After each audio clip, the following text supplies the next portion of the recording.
ഞാൻ കാത്തലിക്കാണ്. അപ്പൊ കത്തോലിക്കര് അമലോത്ഭവ മാതാവ് എന്ന് പറയുന്നുണ്ട്. അതിനെ കുറിച്ചുള്ള ബ്രദറിന്റെ അഭിപ്രായം എന്താ? അതെന്നാന്നറിയോ? അമലോത്ഭവ മാതാവ് എന്ന് പറഞ്ഞാൽ എന്നാന്നറിയോ ഷാൻസി? ആ ഉത്ഭവത്തില് തന്നെ ഒരു പാവമില്ലാതെ ജനിച്ച് ജീവിച്ചത്. കത്തോലിക്ക വിശ്വാസത്തിൽ മാതാവ് മാത്രമാണ് അമലോത്ഭവ. മനസ്സിലായോ? അങ്ങനെയാണ് പറയുന്നത്. ബാക്കി എല്ലാരും ജന്മഭാവത്തോടെ ജനിക്കുന്നു. ഓർത്തഡോക്സിൽ എല്ലാവരും അമലോത്ഭവ, പിന്നെ പ്രശ്നമില്ല. അതുകൊണ്ട് നമുക്ക് അമലോത്ഭവ വിശ്വാസം എടുക്കുന്നതിൽ ഒട്ടും വിഷമിക്കണ്ട. മാതാവ് അമലോത്ഭവയാണ് എന്ന് ഞാൻ വിശ്വസിക്കുന്നു. ആ കൂടെ തന്നെ എല്ലാവരും അമലോത്ഭവരാണെന്നും വിശ്വസിക്കുന്നു. കുഴപ്പമില്ലല്ലോ.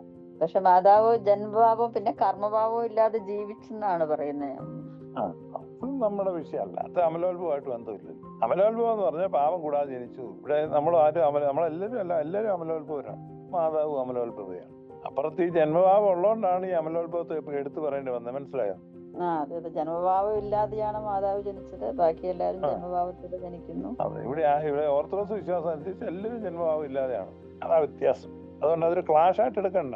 കാരണം അവിടെ മാതാവ് അമലോത്ഭവമാണ്, ഇവിടെ എല്ലാവരും ആണെന്ന് വിശ്വസിക്കുന്നു. പിന്നെ അമലോത്ഭവത്തെ നമ്മൾ നിഷേധിക്കുന്നില്ലല്ലോ.